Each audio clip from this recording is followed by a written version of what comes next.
2004లో అప్పటి ఉమ్మడి రాష్ట్రంలో కాంగ్రెస్ పార్టీని అధికారంలోకి తీసుకురావడానికి వైఎస్ రాజశేఖర్ రెడ్డి గారు అన్ని పార్టీలను అంటే అన్ని వామపక్ష పార్టీ అంటే టీఆర్ఎస్ కావచ్చు, సిపిఐ, సిపిఎం ఇలా అన్ని పార్టీలను కూడా ఏకతాటికి పైకి తీసుకొచ్చి ఎన్నికలకు పోయారు. అయితే ఇదే ఈక్వేషన్ను 2019లో తెలంగాణ కాంగ్రెస్ పార్టీ నాయకులు అవలంబించబోతున్నారా? అసలు ప్రణాళిక ఏంటి?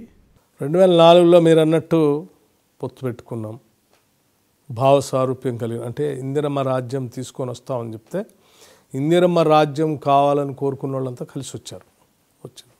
2009లో మహాకూటమి అని వాళ్ళందరూ పెట్టుకుంటే కూడా కాంగ్రెసే వచ్చింది.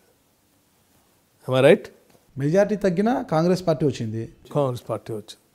రేపు 2014లో కూడా 2019లో కూడా అంటే మా ఆలోచన విధానంతో ఎవరైనా భావ స్వరూప్యం కలిగి ఉన్నటువంటి వాళ్ళు కలిసి వచ్చినా మేము అధికారంలోకి వస్తాం.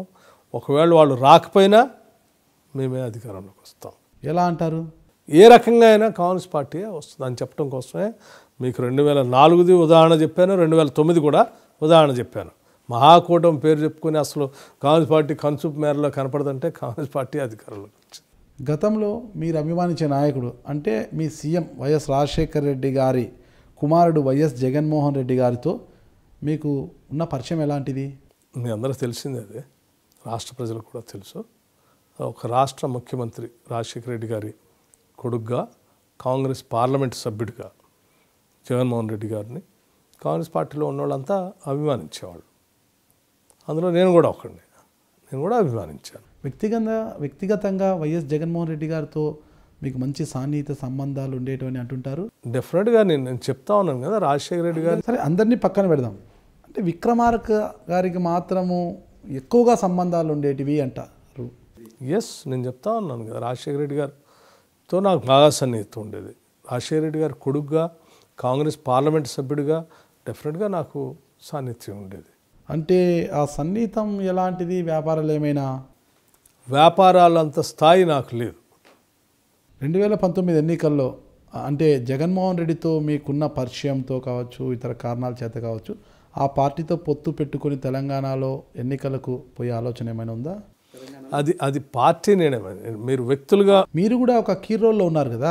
అదే అంటాను, మా పార్టీ అనేది సంస్థ ఆ సిద్ధాంతాలకు అనుగుణంగా నిర్ణయాలు తీసుకున్నా ఆ నిర్ణయాలని అమలు చేసే విధంగా నేను నా పాత్ర పోషిస్తాను. ఆ పాత్రలో భాగంగా మీరు దానికి సంబంధించి కేంద్ర అధిష్టానానికి కానీ రాష్ట్ర అధిష్టానానికి కానీ ఏమన్నా ప్రతిపాదించే అవకాశం ఉందంటారా? బహుశా అటువంటి పరిస్థితులు ఈ రాష్ట్రంలో ఉత్పన్నం కాకపోవచ్చేమో. కారణం అంటే ఇక్కడ ఆ అవసరం కూడా ఉండకపోవచ్చేమో కాంగ్రెస్ పార్టీకి. అటువంటి పరిస్థితి వచ్చినప్పుడు మాకు కాంగ్రెస్ పార్టీకి ఇక్కడ ఉన్నటువంటి మేము పనిచేసేటువంటి వాళ్ళమే కాకుండా కేంద్ర పార్టీ నుంచి కూడా Bharat all India Congress committee నుంచి కూడా ఈ పార్టీ వ్యవహారాలను చూసేటువంటి జనరల్ సెక్రటరీ ఒక ఆయన ఉంటారు, ఇక్కడ సెక్రటరీస్ ఉంటారు. వాళ్ళు నిత్యం పరిశీలన చేస్తూ ఏది మంచితో వాళ్ళు కూడా సజెస్ట్ చేస్తారు. దానికి అనుగుణంగానే పార్టీ నడుస్తూ ముందుకు పోతుంది. అందరి అభిప్రాయాల సేకరణ అనేది ఉంటుంది. అయితే పరిస్థితి ఎలా ఉంటుంది అనేది ఇక్కడ ప్రశ్న. డెఫినెట్గా నేను అదే చెప్తా ఉన్నాను కదా. అసలు ఢిల్లీలో ఉండే వారికి ఏం తెలుస్తుంది? ఇక్కడ నుంచి మీలాంటి వారు ప్రతిపాదిస్తేనే కదా. ఢిల్లీలో ఉండేవాళ్ళు కాదు, పార్టీ నుంచి ఈ రాష్ట్ర వ్యవహారాలను చూసేటువంటి వాళ్ళు, అంటే నిత్యం ఇక్కడ తిరుగుతూనే ఉంటారు, వాళ్ళు ఇక్కడే ఉంటారు, ఈ పార్టీని పర్యవేక్షిస్తూ ఉంటారు. సో వాళ్ళు పరిశీలన చేస్తూ ఉంటారు.